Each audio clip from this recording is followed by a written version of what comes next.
Muito bom dia a você. Uma ótima sexta-feira, 21 de agosto de 2020. Alegria imensa em estar aqui e termos a oportunidade de trazer à apreciação dos amigos uma nova entrevista. E hoje estamos recebendo o amigo Sérgio Sanches, que está conosco aqui, e vou passar a palavra para ele para saudar a todos os nossos internautas. E bom dia, Sérgio, uma satisfação imensa estar com você. Muito obrigado por ter aceito a entrevista.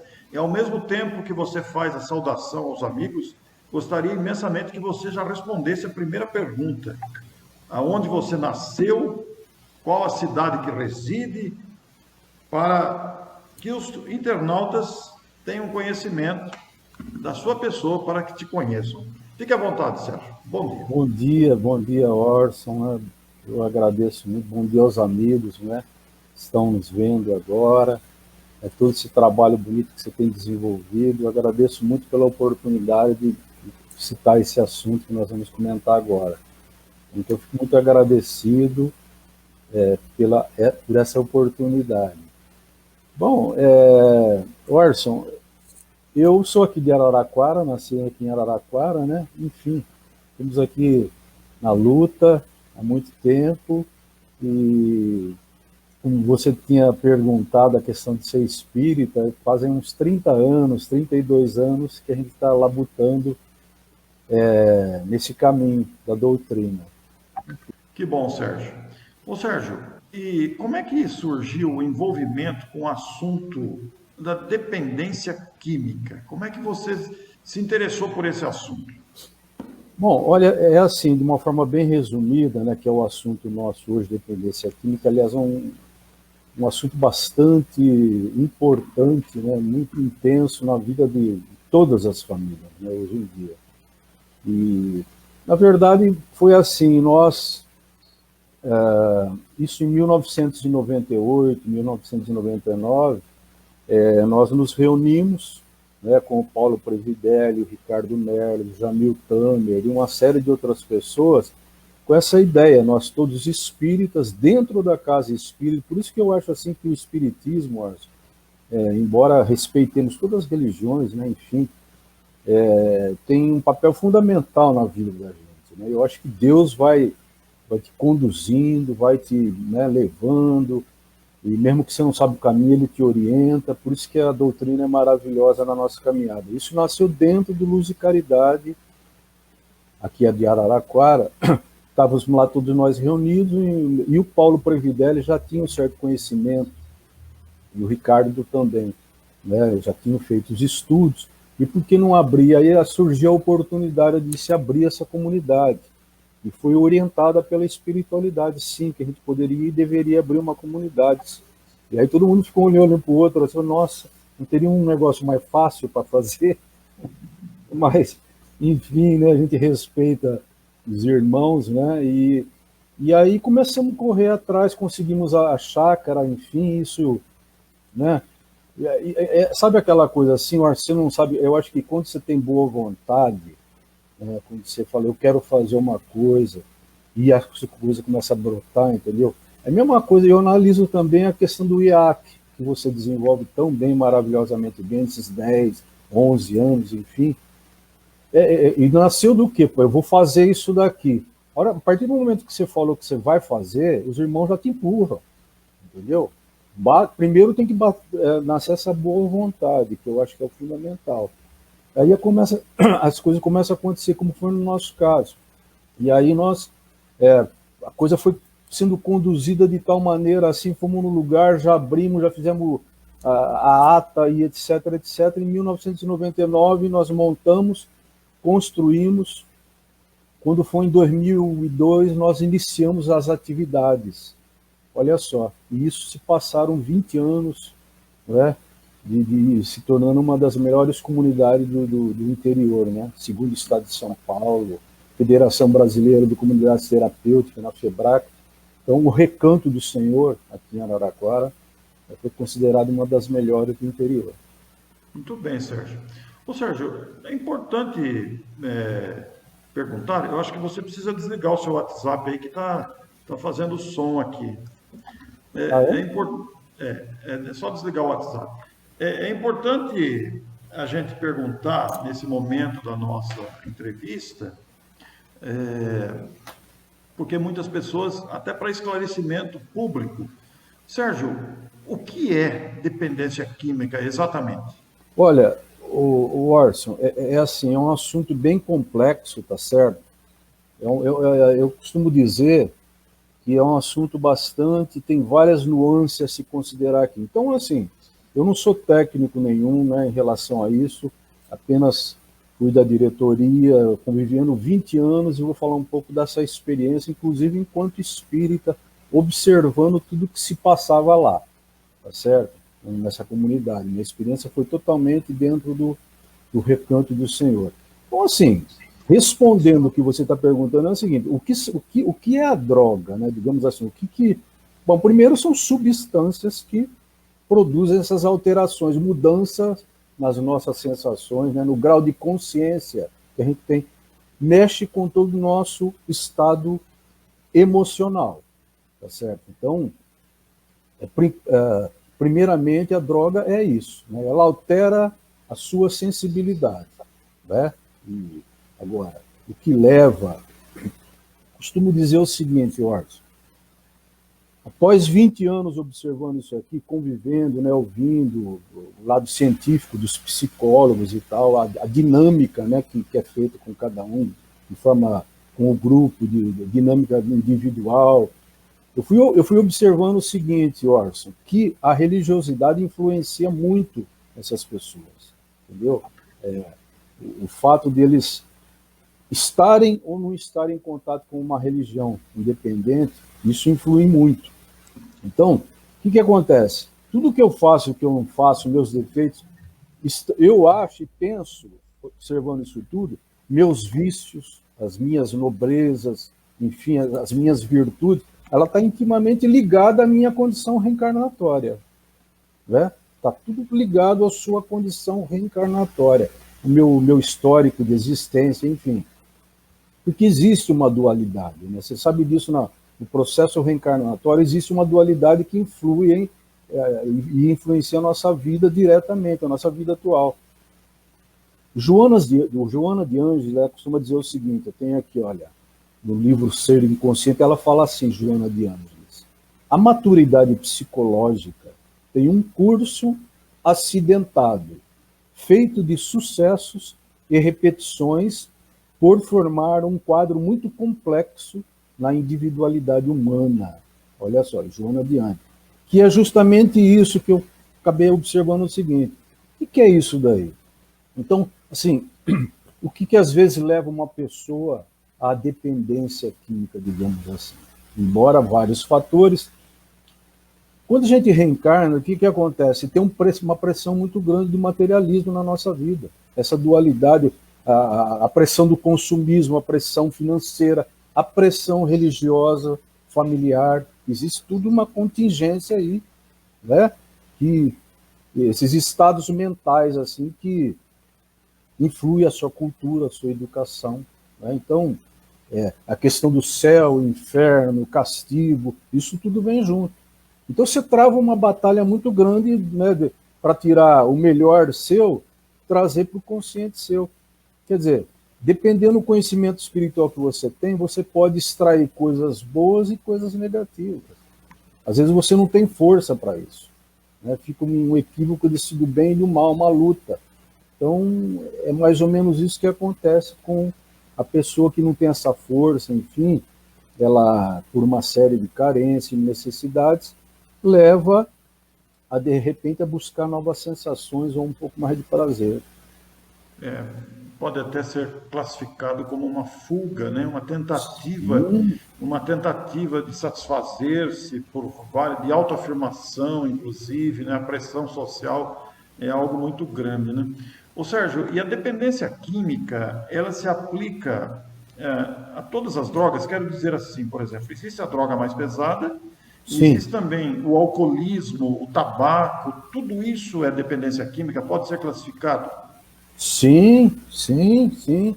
Veja bem, nós estamos falando o seguinte, primeiramente assim, né, Orson, é importante a gente deixar bem claro para os amigos, assim, o dependente químico, ele não é um marginal. O dependente químico é um ser humano, um irmão nosso carente, né? E embora a sociedade tenha um preconceito muito grande, aqui nós estamos falando de uma maneira bem clara, sem hipocrisias e como as coisas são, né? A gente tem que entender a realidade das coisas. E às vezes, o que acontece tem drogas, você pensa assim, a gente pode entender assim, drogas de efeitos depressores, aquela que diminui a atividade mental da pessoa. Veja bem, onde a gente chega em relação à droga, porque isso é droga. Efeito depressor está o sedativo, calmante, tranquilizante, os ansiolíticos, chamado Lexotan, os diazepam, o Valium, isso daí ela diminui a atividade mental da pessoa, diminui a concentração dela. A pessoa fica mais relaxada, ela fica mais lenta, né? E aí onde entra o quê? Entra o álcool, droga, né? Chamado mel, chamado de birita, chamado de pinga e tal, solventes, inalantes que as pessoas pegam. Isso, esse tipo de droga, ela diminui a atividade mental da pessoa, tá certo? Então, é a chamada de efeito depressor. Agora, aquela que altera a percepção, chamadas perturbadoras, por exemplo, a maconha. A maconha, essa substância, né, extraída do cannabis ativa lá, ela te excita, mas te dá um relaxamento, a pessoa fala demais, tem fome, os olhos ficam avermelhados. Os alucinógenos, mesma coisa, né? LSD, retirado das plantas, perdão, alguns são de substâncias químicas feitas em laboratório, mas tem os alucinógenos, que é retirado de cogumelo e tal, são de plantas, e uns são fabricados em laboratório. O êxtase é origem sintética, né? Então é uma anfetamina que produz essas alucinações. Ou seja, nós estávamos falando o quê? Do álcool. O álcool, sim, é uma droga. Então, quando você fuma, sabe, isso é realidade. Se eu te perguntar assim, qual a diferença entre um baseado e um copo de uísque?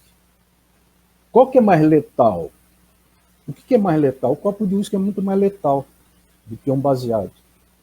Certo? Então, assim, nenhum nem outro. Estamos falando assim. E aí entra a questão da família, né? Aquela que estimula. O que estimula? Né? Droga estimulantes.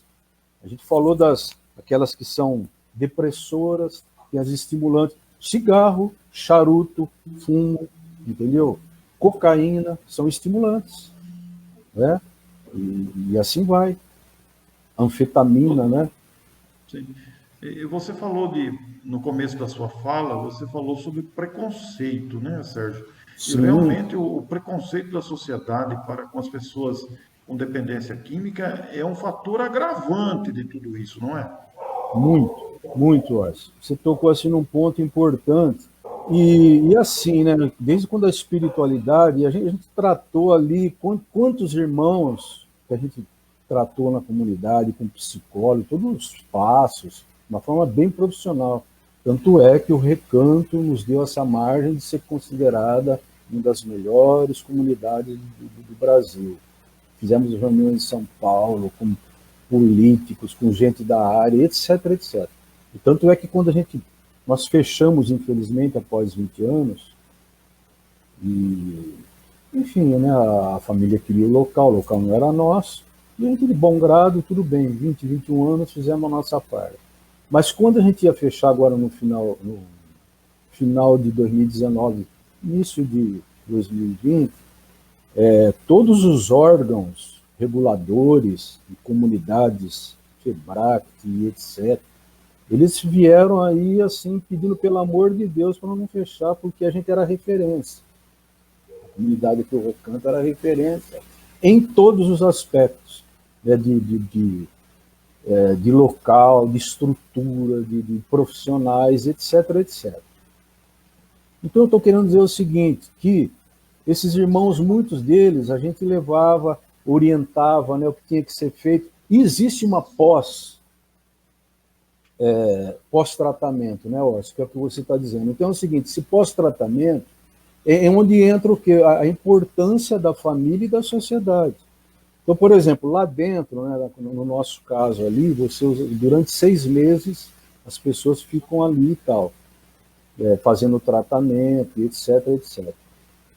E existe um pós-tratamento quando ela sai, que aí a gente tenta ver com a sociedade o quê? Para tentar arrumar emprego, empresas que possam financiar, participar. Ela tem a volta à comunidade, ela tem que voltar nessa reinserção na sociedade junto aos amigos, à religião, à igreja que ela frequentava. E isso, às vezes, você perde o seu controle, embora tenha sempre, né, os coordenadores junto, após, mas chega uma hora que a pessoa tem que começar a andar sozinha. E aí onde entram esse preconceito ou não de alguns. Peraí, você veio de uma comunidade? Tá, vamos ver. Isso é uma discriminação que existe em vários setores, né, da nossa sociedade, em relação à drogadição, em relação à discriminação à pessoa negra, ao homossexual, ao gay, etc. É uma política meio cultural, e aí já vem um outro caso para se conversar, né?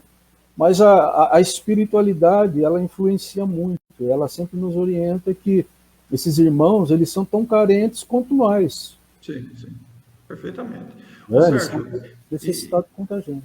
E nesses 20 anos de funcionamento da clínica, como é que chamava a clínica mesmo?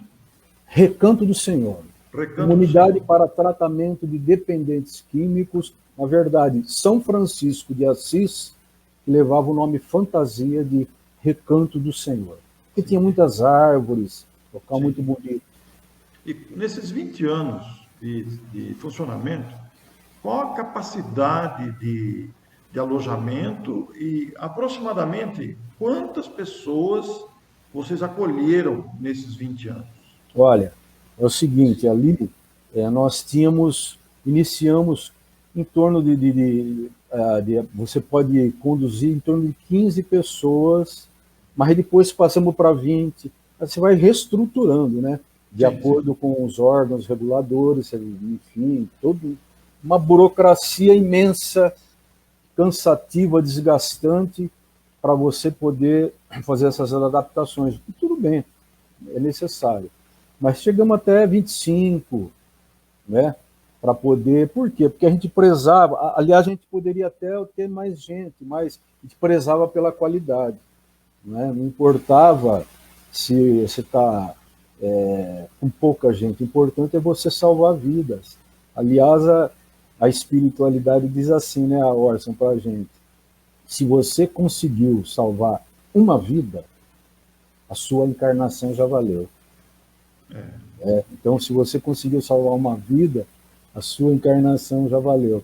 E quando a gente iniciou as atividades, né, em 2002, e aí nós colocamos, acho que umas 10 pessoas, 12, enfim, e na época ficava 8 meses, depois passou para 6. Essa primeira pessoa, ela passou 2 semanas, ela recaiu, o senhor. Mas aí nós orientamos e ficamos assim, orientamos para outra comunidade, porque ela, durante o ano ela não pode retornar ali, mas foi orientada e ela seguiu o caminho e ficou bem, graças a Deus, mas não ali, ela recaiu. E aí quando ela recaiu, a primeira pessoa, nós ficamos assim, olhando para o outro, assim, eu falei, gente, mas como esse sacrifício todo para abrir, para fazer aquela papelada, aqueles documentos profissionais e etc. E aí o primeiro recaiu. E aí nós fomos ter com a espiritualidade, entendeu? Eu falei, irmão, nossa, fez um sacrifício, mas aí, assim, em outras palavras, né, a espiritualidade fala assim, mas vocês estão reclamando do quê? Vocês não começaram nem ainda a ser útil. Assim, em outras palavras, né, de uma maneira mais delicada. Nem começaram a ser útil. E outra coisa, isso é uma aprovação para vocês. Você não pode ter o desânimo, né, na primeira curva, na primeira esquina, né? Aí nós ficamos todo mundo assim, ninguém falou mais nada. E aí passaram-se 20, 21 anos, em torno de mais de 300 irmãos passaram ali. Mais de 300. É muito. E assim, com vida salva. As pessoas têm costume de dizer, e isso deixa a gente muito chocado, muito triste, em falar que a pessoa ela não consegue se manter. Que é isso? Né? Isso é conversa cultural de pessoas desinformadas, entendeu? Que não tem essa vivência e estão muito preocupadas só com os seus, né? Não sabe como se portar dentro dessas, porque na verdade eles são recuperados. Nós temos uma lista imensa de recuperados com pais de família e etc, etc.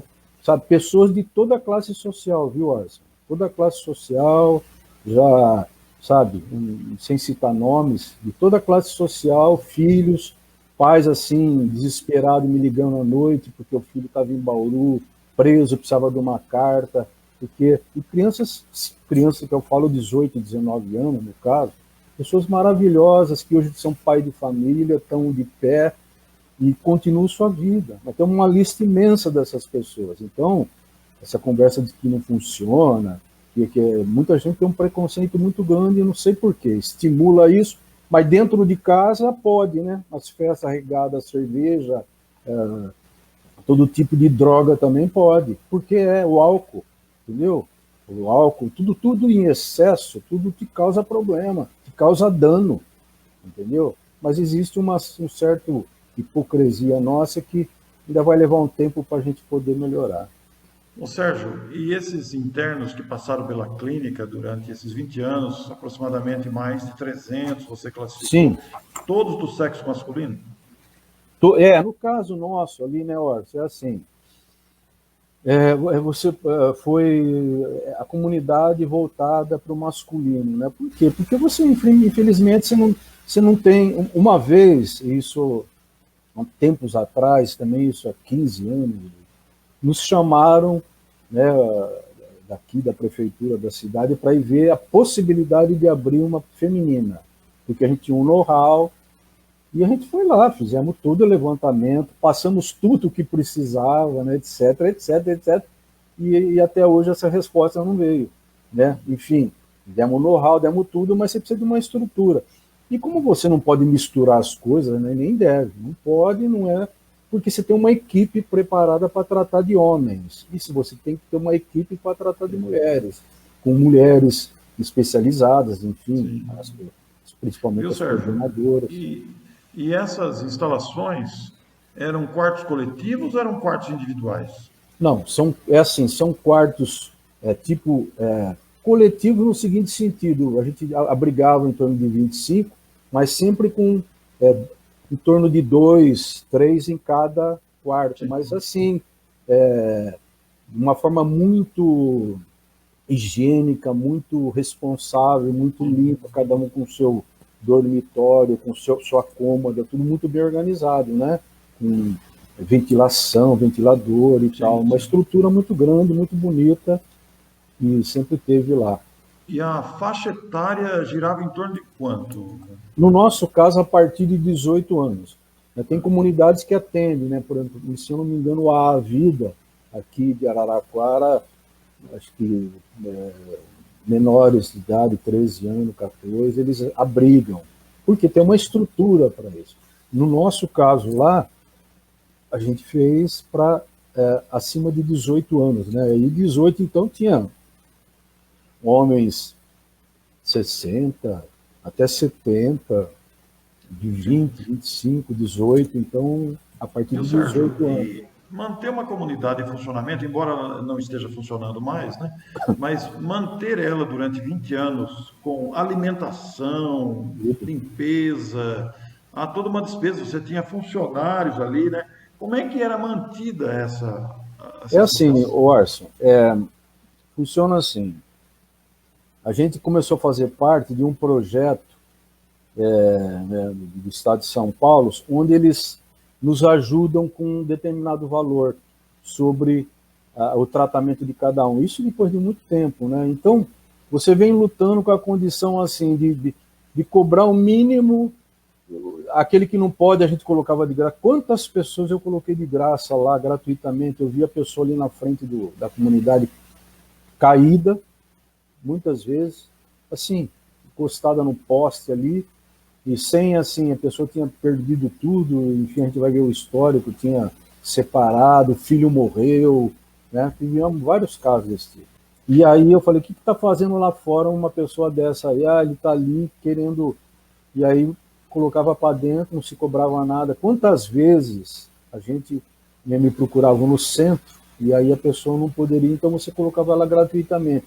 Os que poderiam pagar, pagavam para a gente. A partir daí, a gente foi tendo manutenção, a gente pedíamos para as pessoas nos ajudar, algumas empresas ajudavam, eventos constantes, fazíamos eventos constantes para manutenção. Né? Então, eventos, algumas empresas ajudavam, um trabalho em cima para a pessoa poder ajudar. Depois de um tempo, aí começamos a fazer parte do projeto Recomeço, chamado Projeto Recomeço, do Estado de São Paulo, que dá um valor sobre aqueles que eles mandam para ser cuidados. E isso ajudou muito, entendeu? Mas era um valor assim também, sabe? Em torno de R$ 1.200 que eles ajudam. E se você colocar na ponta do lápis, assim, digamos hoje, uma comunidade, um homem desse lá dentro, ele custa em torno de R$ 2.500 no mínimo. Material higiênico, até o cigarro, comida, a estrutura, a água, a luz, funcionário, enfim, né, uma série de coisas. Se você colocar na ponta do lápis, é muito caro, mas a gente nunca cobrava isso. E quantos funcionários você precisava para funcionar? Olha, psicólogos, médico atendendo, coordenadores, monitores, em torno de umas 12, 15 pessoas, por aí. Até porque você tem os plantões de fim de semana também, sim, né? Ela não pode ficar sozinha, porque a pessoa fica lá dentro, você tem que ter os horários para coordenadores, monitores estarem lá, alterando o horário, um, né, fica até às 6 da tarde, outro vai ter que passar a noite lá, porque como eles dormiam lá, você tem que ter uma casa administrativa à parte para poder coordenar eles lá dentro, enfim, né, tomar conta. E graças a Deus, rapaz, o Recanto sempre teve assim, uma estrutura muito boa em todos os aspectos. Nunca tivemos problema nenhum. Que bom, Sérgio. Ô, Sérgio, e falando em dependência química, na sua experiência acumulada nesses anos todos, nos casos que você observou e acompanhou, qual é o melhor fator de prevenção para a dependência química nos dias atuais, considerando a sua experiência e a realidade dos nossos jovens, principalmente hoje em dia? Bom, é assim, Orson. Olha, a questão é de você tratar com prevenção. Então, eu estava falando no início que é importante a questão seguinte, daquela luta que você trava para trazer do inconsciente, né? O inconsciente é o seguinte, são os conhecimentos espirituais, os seus sentimentos e tal. Por isso que eu acho que é uma questão muito intensa, a questão espiritual de reencarnação, né? Embora tenha um lado científico, etc., etc., lado técnico, prático, enfim. Mas eu sempre observando pelos dois lados. E isso me deu um gancho, graças a Deus, para você analisar bem as pessoas. Então é o seguinte, é você tentar trazer esse conhecimento do inconsciente para o consciente. Trazer o quê? Você trazer o seu melhor. Agora, o que acontece? A gente é muito seduzido. A gente, né, nessa nossa vida, por isso que a família é extremamente importante. A questão da prevenção, ela se dá, como eu estou te dizendo, na questão da família, a questão do exemplo. Agora, você tem um limite, Orson, junto aos seus filhos, ou quem quer que seja, ou a você, porque de repente ele tem já a estrutura aí fora dos amigos. Por isso que a família tem que ter um diálogo muito grande, bom. E aí já é uma questão de cultura, nem toda família tem isso. Aliás, muitas vezes a pessoa leva a pessoa a uma dependência pelo desajuste familiar. Ele vê o pai batendo na mãe, ou a bebida muito intensa, e não tem diálogo. O que acontece quando a pessoa não tem diálogo dentro de casa? Vamos pensar assim. Por isso que é fundamental também essa questão da educação. Ele vai buscar acolhimento aonde, Orson? Ele vai buscar acolhimento aonde? Né? Se eu não posso conversar com meu pai sobre qualquer assunto, ou com meu irmão, com minha mãe, não importa. Eu não tenho um amparo. Aí eu vou lá fora. Lá fora, a coisa é complicada. Como eu estou te dizendo, você não tem as rédeas 100%, 24 horas sobre os seus, né? Então ele vai buscar. Agora, aí você é seduzido. Quando eu falo sedução, o que acontece? Nem sempre eu consigo ter uma estrutura, por causa da pressão material que existe aí fora, da concorrência. Por isso que entra a religião aí no caso. Vai te dar valores adequados para você pensar, para você ter força e etc. Nessa sedução, o que acontece? Pensa bem assim, e o marketing, eu trabalho com publicidade, eu sei que o marketing ele consegue fazer a cabeça das pessoas, entendeu? A questão é o seguinte, você imagina um comercial de cerveja, Orson. Pessoas alegres, pessoas bonitas, clima de festa. Você vende uma imagem positiva da bebida. Né? Você vê que agora parou do cigarro, porque a hipocrisia é tanta que o cigarro, me perdoe as pessoas. Eu falo isso nas palestras, falo para os amigos, eu sou a pessoa mais liberal do mundo, para mim você pode fumar, beber, fazer o que você quiser. Né? Porque eu acho que enquanto não cai a ficha, mas o cigarro, é pernicioso, é dano de câncer, entendeu? Ele provoca o câncer, né, o cigarro. E o que acontece? Te vende a imagem positiva. Hoje o cigarro não está mais no ar, porque tiraram. A pessoa associa essa cerveja, essa alegria, e ele tem essa vontade de viver essa alegria. Para alguns. Então, a sedução do mundo de hoje é muito intenso e muito equivocado. O que acontece? Para o rico ele é sempre o melhor, ele tem prioridade ao mais bonito. Os lugares badalados, onde tem muito consumo, tudo é ideal. Ou seja, a simplicidade não tem valor. Né? Não tem valor. A caridade é coisa para beato. Religião, nem se falar, não me serve isso. Né? Então, sem esses recursos espirituais, o que acontece? Eu me entrego a novas perspectivas, entendeu? Para outras experiências, e nem sempre as melhores. Me torno mais excêntrico, etc. Começo a me envolver. Então, como você está dizendo, é o seguinte, as coisas vão acontecendo. E os irmãozinhos, para alguns, mais enfraquecidos, a pessoa vai buscar prazer naquilo que está na mão ali, que ele pode resolver um pouco. Por isso que a prevenção, e nada de brigar, hein? Nada de brigar com o filho, nada de querer bater, nada de querer vasculhar as coisas dele. Não é assim.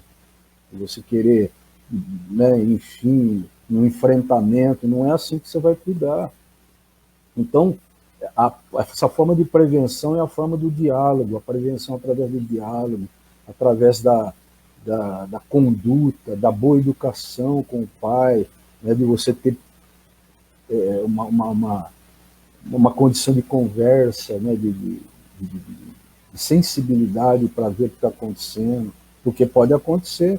Aliás, assim, né, eu no centro espírita, eu mais atendia gente com problema de dependência do que o pessoal que ia atrás da condição doutrinária, porque toda noite me chegava gente lá, né, com problema de dependência química. É interessante, né? Porque você mostra o lado aí do acolhimento, da fraternidade para prevenir mesmo. Ô Sérgio, e quanto ao tratamento? O que você diz da sua experiência sobre o tratamento da dependência química? Eu quero saudar aqui alguns amigos que estão nos acompanhando, estão conosco aqui o Rio de Janeiro, nosso querido André Luiz Reis Matos. André, olha, o Sérgio é um bom palestrante para você convidar, viu? O André é lá da cidade de Levi Gasparian, no interior do Rio de Janeiro, está acompanhando a gente aqui. Está conosco também Alcione de Poços de Caldas, está conosco o Sérgio Totti de Bauru e outras pessoas que eu estou vendo aqui que eu não sei a cidade, mas nós queremos agradecer a presença de todos eles que aqui estão, a Elisângela, a Cristina, a Ana Cláudia, pessoas que estão nos acompanhando aqui. Ô Sérgio, e quanto o tratamento, o que a sua experiência nos diz da dependência química? Olha, Orson, eu costumo dizer o seguinte, o tratamento ele é fundamental, é assim, veja bem, a pessoa quando ela experimenta, sabe, estou falando de uma maneira muito clara e pelo cadastro que nós tínhamos lá, das conversas, da experiência de cada um deles, na verdade a experiência maior é deles que nos passavam, né, de tantos homens, tantas pessoas que passaram lá. Então, assim, a pessoa, quando ela experimenta, digamos assim, não significa que ela é dependente. Né? Primeiro, A pessoa, quando ela experimenta lá fora, de forma casual e etc., não significa que ela é dependente. Então, quando começa a se aperceber, existe hoje várias ONGs, vários tipos de tratamento, como Amor Exigente, NMA, AA, que são entidades que podem, de uma certa forma, com reuniões, melhorar, enfim, orientar, e muitos conseguem se orientar, né, frequentando esses estudos, essas reuniões, que podem ajudar muito. Agora, quando você chega numa condição de dependência mesmo, né, porque existem vários fatores aí que estão implícitos nessa condição aí. Existe aquele que só experimenta, existe, né, o usuário ocasional, aquele que, se está disponível, ele vai e usa. Agora, tem o habitual, aquele que começa a ter rupturas afetivas, profissionais, etc., entendeu? Mas ele continua de forma precária. E aí entra a questão do dependente, que ele vive pelo uso e para o uso, né? Então, aí o que acontece? Ele vai precisar realmente de um tratamento, sim, profissionais da área, né? Então, ele vai buscar a comunidade, uma clínica que possa estar ajudando, fazendo. Então, o tratamento, assim, é necessário para aquele que está numa condição. Como eu te disse, às vezes a pessoa ela não é dependente, mas ela experimentou, ou experimenta, entendeu? Não significa que ela é dependente. Dependendo do grau, né? Não estou dizendo que um é melhor que o outro, não. Todos são causa danos, etc. Mas o tratamento é fundamental, porque é só na comunidade. Eu conheci muita gente assim que levava uma vida desregrada, a pessoa totalmente caída, a autoestima lá embaixo, etc, etc. Mas aí quando ela fica 6 meses, ela sai de lá um homem formado, porque você reativa o caráter, a personalidade, a religiosidade, né? A pessoa aprende a conviver. Qual é a finalidade de uma comunidade? Aprender a conviver, aprender a ter resiliência, aprender a ouvir, ser mais humilde, porque muitas das vezes, em alguns casos, o dependente ele é um pouco egoísta, né? Ele tem essa... O que é isso? É só para mim, eu não dou para ninguém, né? Enfim, faz parte do tratamento. A coisa é assim. Então ali ele aprende a ouvir. Não, você não vai falar agora, você vai falar depois. A pessoa aprende a ter uma conduta, né, melhor em relação às pessoas. Então ele desenvolve tudo aquilo que estava adormecido, entendeu, Arson? Tudo aquilo que estava adormecido em termos de religião, de sentimentos, de respeito com a mãe e o pai.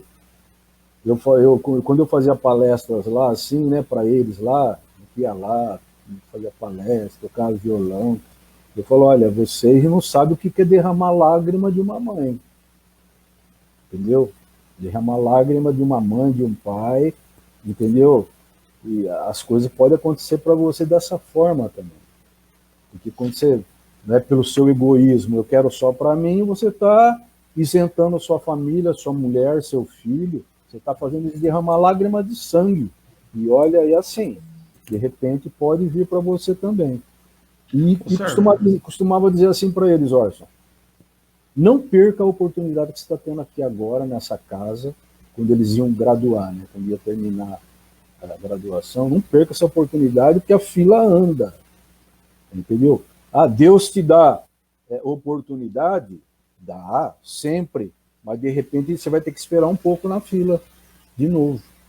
Não é assim, Deus te ajuda, te faz, mas assim, você teve oportunidade, você foi lá fora, recaiu, meu irmão, a fila está andando, você vai ter que esperar a nova oportunidade. Agora, quando vai ser essa oportunidade, não sei, de repente, em outra reencarnação. Então, o tratamento, sim, é extremamente necessário e ajuda muito a família. Às vezes a família sofre muito, ai, tadinho do meu filho. Mas imagina ele na sua casa com um problema da dependência que é terrível.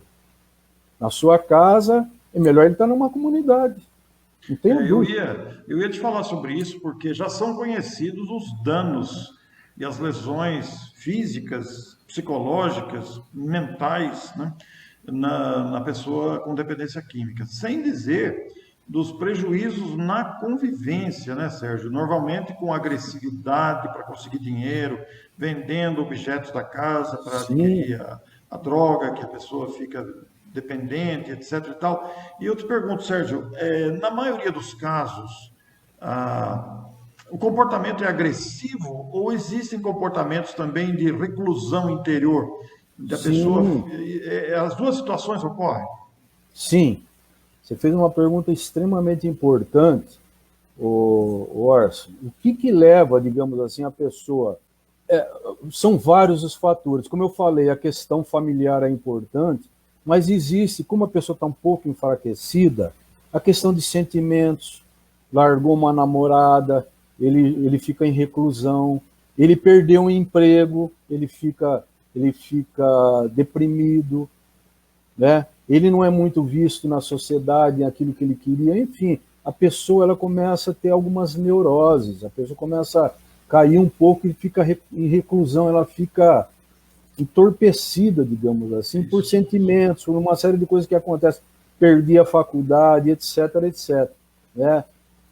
O que não deveria ser assim, né? A pessoa deveria ter força, mas enfim, aí que acontece? Aí entra na outra questão seguinte, isso são o que leva, de repente, uma série de fatores leva a pessoa a buscar a dependência, né?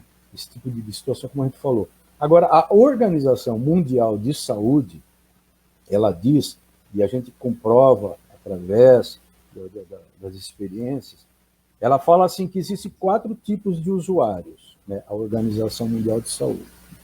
Então, como eu citei agora há pouco, que é chamado aquele experimentador. O que é o experimentador? Você está lá com o pessoal curioso. O experimentador é aquele curioso, ele está ali com o pessoal, ele, quero ter uma nova experiência, ele vai lá e, enfim, se aproxima ou de uma bebida, ou da cannabis, enfim, aquilo que está na mão. Porque o que está mais na mão é isso. Óbvio que a cocaína, mas a cocaína, o ópio, e etc, etc, são um pouco mais complicados. Então, o que quer dizer? A cannabis, a bebida, o crack ali, etc, etc. Então, o experimentador, ele influência do grupo. Né? Hoje em dia é o seguinte, o jovem é meio super-homem, né? Estou falando no caso do jovem. E é lógico que estou falando de alguns, não estou generalizando. Estou falando que ele se acha super-homem, ele consegue, então, a pressão do grupo, eu quero ser o melhor, e todo mundo fuma, eu vou fumar também. Experimentador. Segundo caso, o ocasional. O que acontece? De vez em quando ele experimenta. O ambiente está favorável, tem ali a droga presente, disponível. Ele não rompe relações afetivas com ninguém, mas ele de vez em quando fuma. Não rompe emprego e tal. Aí o terceiro caso, que é o habitual, ele chamado usuário habitual. Ele começa a usar com uma frequência. Se começa a observar aí, ó, que você falou, sinal de ruptura afetiva, a pessoa começa a ficar um pouquinho mais assim, mais agressiva, né? Ele ainda continua, mas de forma precária. Então, eu vou te contar um caso aqui, no caso de usuário habitual, que foi lá no centro. Né? Sempre lá, eu chegava antes e sempre chegava pessoas querendo falar comigo para encaminhar, para orientar, enfim. O que fazer? A mãe, o pai, a pessoa, o menino e tal. E aí, o que acontece? No caso habitual, teve um rapaz lá, que foi esse caso que ele começa... Ele falou, não, senhor, sabe o que acontece? Eu fumo só de final de semana. Eu só fumo de final de semana. Eu falei, olha, eu fui ouvindo. Eu falei, legal, tá? Você fuma de final de semana. Ele era motorista de caminhão de uma empresa. Olha só. Eu falei, tá, você fuma de final de semana? Não, então, rapaz, eu tô assim, né? Tô querendo ver. Quer dizer, você vê que a pessoa já está buscando, né? Alguma coisa melhor, uma religião, uma orientação. Porque já está começando a romper esses laços assim profissionais, afetivos e tal. Mas fica meio precária a situação dele. Mas, não, mas eu dou conta sem problema nenhum, não me afeta. Aí eu comecei, bom, você falou, agora eu vou falar. Né? É o seguinte, você vai perder o emprego, né? Você está fumando no final de semana, vai começar a fumar na segunda, na terça, na quarta, e etc, etc. Você vai perder o emprego e você vai voltar aqui a conversar comigo. Você não tenha dúvida disso, que isso vai acontecer. Não, mas vamos pedir para Deus, mas não é, as coisas não são assim. faça a sua parte, que Deus faz a dele, entendeu? Então, o que aconteceu? Passou um mês, ele foi lá, perdeu o emprego. Falou, Sérgio, nossa, o pessoal acabou vendo ali, descobrindo e tal, perdeu o emprego, já estava rompendo o lado afetivo, entendeu, o Arson? E aí a pessoa, em determinados casos, quando falta para ele, o que acontece? Ele começa a tentar ver onde ele consegue. E aí que ele fica um pouquinho desesperado, precisa de dinheiro. Porque droga custa dinheiro. E aí, para alguns, ele começa a fazer isso, fazer aquilo, até enganar a família. Olha só, começa a romper laços afetivos. E muitas das vezes agressivo, não tenha dúvida. Porque, dependendo a estrutura emocional e espiritual, a pessoa fica agressiva. E esse último caso, bem, que é a questão do usuário dependente. Esse aí, ele já, assim, ele só vive exclusivo para isso. Você como espírita, atendendo no centro, com a experiência do conhecimento na área da dependência e também como espírita, palestrante, etc., essa agressividade que se apresenta em alguns dependentes, essa agressividade vem do caráter da pessoa antes da dependência também. Pode ser entendido assim? Pode ser aplicado esse raciocínio? Ou a dependência, o tipo de droga causa mesmo agressividade? Olha, é o seguinte, eu acho que a droga, assim, ela é violenta, entendeu, Arson? Ela mina todos os seus sentimentos. Tá. Porque são pessoas maravilhosas, não é a pessoa. Veja bem, aí, por isso que o assunto é complexo. Tem pessoas que são dependentes, são pessoas... Olha, a pessoa estava drogada, não sei o quê. A pessoa, ela é um marginal. A pessoa, ela é um... isso é uma coisa. A pessoa que é marginal, a pessoa que rouba, a pessoa que é bandido. E nós estamos falando nós estamos falando de pessoas carentes, de dependência química. E são pessoas como nós, irmãos, que necessitam de uma ajuda. Da mesma forma que você vai tratar de alguma coisa, de uma doença sua, ele também está tratando. Então, na verdade, são pessoas maravilhosas. Você vai lá conversar com ele, as pessoas... mas peraí, às vezes eu levava muita gente lá, levei muita gente lá para fazer palestra, para conversar, tinha vários voluntários, e etc, etc, jogar bola, conversar. Mas, na verdade, quando você chega lá, as pessoas têm um pouco de preconceito. Vai lá na comunidade, mas será que eu vou lá? Vai. Chega lá, são pessoas educadíssimas, são pessoas ali dentro, né, que têm uma responsabilidade muito grande, são pessoas que você vê que você gosta de conversar, respeitosas. Então, o que eu estou querendo dizer, entendeu? É tudo o contrário do que a sociedade pensa. Ele está ali se tratando, ele precisa de ajuda. E, na verdade, o que levou ele a isso? Essa abstinência. Sim. Quando chega num caso desse, é a abstinência. A abstinência, ela começa, essa sensação de vazio, né, de deixar de usar, te cria ansiedade, te cria depressão, entendeu? Então, aí vem o quê? A pessoa começa a ficar o quê? Ansiosa, começa a ficar irritadiça, e aí começa a ter um pouco dessa agressividade. O André, do Rio de Janeiro, está perguntando, até pela sua experiência também, como dirigente espírita, como é que a casa espírita pode ajudar uma pessoa com dependência química? Você tem experiência, você recebia. Como é que a casa espírita ajuda uma pessoa que apareça lá? Porque muitas casas espíritas não têm a experiência com dependência química que você tem. Como é que uma casa espírita pode ajudar uma pessoa? Quem está nos ouvindo agora que dirige uma casa espírita? Importantíssima essa pergunta sua, bem colocada. É assim, existem vários fatores aí da seguinte forma. Eu acho assim, a chamada terapêutica espírita, o nome que eu coloquei, terapêutica espírita, é maravilhosa.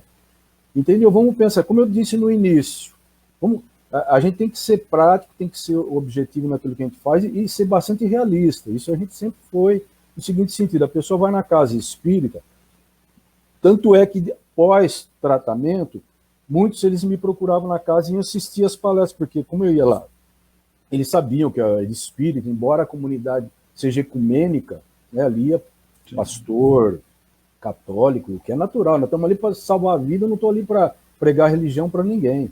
Né, ponto. Isso aí, uma comunidade que nasceu de berço espírita, todos os diretores eram espíritas, mas com a consciência que tem que ser ecumênico, enfim, recebendo todo mundo. Isso fez com que,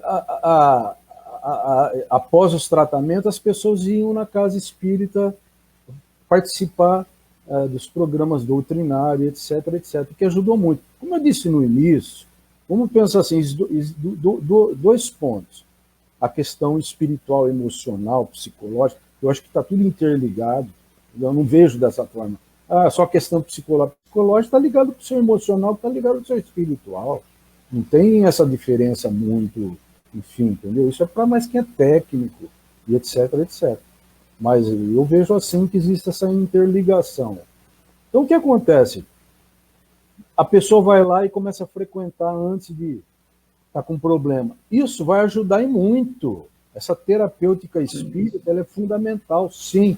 Vocês têm que, vamos lá, então você vai ajudar essa pessoa a frequentar, porque é o que você pode fazer. Você não tem uma comunidade, você não tem, mas você fala, olha, eu acho que é assim, como sugestão, você vai fazer um tratamento espiritual na casa, sim, fazer um tratamento, você vai coordenar e pega pessoas para ir conversando, ela vai desabafando, o atendimento fraterno que a casa tem, ele vai lendo o evangelho, ele vai assimilando a oração que vai ajudando. O que acontece, Orson, em torno dele, nós que somos espíritos, a gente sabe disso, as energias vão se alterando, né? Tudo vai se alterando, ele já vai sair dali bem melhor. Os irmãozinhos vão se aproximando. Você foi muito feliz em usar a terapêutica espírita, porque realmente os recursos como o passe, água fluidificada, o estudo doutrinário, a frequência, as palestras, o atendimento fraterno, tudo isso é fator de prevenção, porque a dependência química não deixa de ser, sob certa forma, uma questão obsessiva, física, que abre caminhos espirituais. Ô Sérgio, você sabe que o nosso encontro anual Carbachuto, que vai acontecer em setembro, terá esse tema, que será debatido por um psicólogo, Valci Silva, que é de Tupã, que é um especialista em dependência química, ele tem se dedicado com bastante empenho. Então, nós quisemos conversar com o Sérgio, até porque nós vamos usar essa entrevista para estimular a participação na sala específica do EAC, que teremos lá a dependência sob o ponto de vista físico, que o Valci vai abordar, e as consequências espirituais obsessivas, né, do ponto de vista da dependência durante ou pós a questão. Então, Sérgio, é muito importante realmente que esses assuntos sejam, inclusive o Vladimir Melhado aqui está lembrando, né, os 12 passos dos narcóticos anônimos, também como maneira de tratamento. E o André, vendo a nossa conversa aqui, você respondeu a ele está dizendo que perfeito, mas ainda existe o medo e preconceito de algumas pessoas, inclusive espíritas, foi o que o nosso Sérgio falou, existe muito preconceito, André, é uma verdade essa, inclusive de espíritas, mas o Sérgio foi muito claro, né? São pessoas humanas, são pessoas como nós, e que são carentes do ponto de vista emocional, psicológico, social, espiritual. Então, cabe à pessoa humana, independente da crença, oferecer a mão amiga. E o Centro Espírita também, oferecendo o que o Sérgio acabou de falar aqui, que é a terapêutica espírita. Então, Sérgio, eu quero perguntar para você, o que você diria, para encerrar nossa entrevista, o que você diria aos pais, o que você diria às famílias, mas também àquele que está lutando para se recuperar, o que procura ajuda, o que seu coração diz para essas pessoas envolvidas com a dependência química, para a gente encerrar a nossa entrevista? Olha, Orson, é assim, eu diria o seguinte, primeiro assim, entender que são irmãos, fraternos nossos, entendeu? Eu costumo dizer o seguinte, você enquanto diretor espiritual de um hospital, aí eu pergunto para vocês, meus amigos, o seguinte, chegam esses irmãos na porta do hospital, doentes, você coloca o doente para fora ou para dentro? Eu acho que a espiritualidade vão colocar eles para dentro. Não é? Então é assim, são irmãos que precisam de ajuda, entendeu? Irmãos carentes. Dizer à família o seguinte, que eu sei que a luta é difícil, é lágrima de sangue que uma mãe derrama, que um pai, a gente sabe, hoje em dia, e fazer o seu melhor. né? Não vamos aplicar mágica aqui, que não existe mágica. Existe uma vida, aí existe um histórico do seu filho, do seu marido, de cada um, de uma filha, né? E assim, tratar da melhor maneira possível.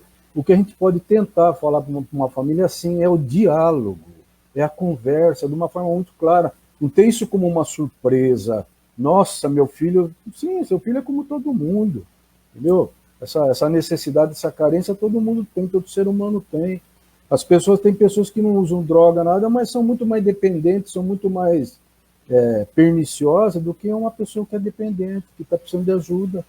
Né? A gente está cansado de ver aí na nossa comunidade, no nosso Brasil, no mundo, pessoas que têm uma atitude extremamente comprometida na sua vida, na sua maneira de ser. Então eu acho assim, se apegar sim à religião, pedir para Deus sempre, porque o Cristo está muito atento. Eu acredito muito na força da oração, que ela mobiliza a vida, entendeu? A força da oração. Jesus Cristo não é uma imagem para só ficar se lamentando, não. Ele quer ação, ele quer reação, entendeu? Então, se a gente pede com fé, ele está vendo o que você está pedindo. A ajuda vem na hora certa. Ou seja, daí a necessidade da oração, de estar sempre vigilante e na parte prática, conversar com seu filho, ter diálogo, tentar compreender da melhor forma possível, tentar ver. E se você não consegue, não está conseguindo, sim, buscar profissionais da área, dar um jeitinho que ele vai te encaminhar. A espiritualidade vai encaminhar. E essa é o que eu poderia estar falando, porque o assunto é bem complexo, e tentar compreender que todos nós estamos submetidos a isso, todos somos carentes e necessitados nessa vida, de uma forma ou outra. E agradecer a você, Orson, pela oportunidade. Ô Sérgio, foi muito valorosa a entrevista, até porque nós vamos usá-la para incentivar a participação, talvez até utilizemos alguns trechinhos para introduzir, porque verdadeiramente é um estudo, você disse bem, é um assunto muito complexo, é um assunto que exige um acompanhamento, como disse o nosso André aqui, sobre o medo, o preconceito, são batalhas que a gente tem que enfrentar realmente, mas a mensagem final é que se trata de irmãos nossos em carência. E como disse o Sérgio, busque o Cristo, mas busque ajuda profissional também, busque pessoas que te ajudem, aquele que esteja, lute, não se entregue, não se deixe dominar, porque esse é o caminho. Sérgio, muito obrigado, viu? Muito agradecido. Orson, eu que agradeço, viu? Um bom dia a todos, muito obrigado pela oportunidade. Qualquer coisa, estamos aí à disposição. Isso, nós vamos colocar aqui as pessoas que desejarem mais informações, conversar com o Sérgio, inclusive, para tirar informações, alguma dúvida da sua experiência. Aí está o contato, Facebook do Centro Espírita Luz e Caridade de Araraquara.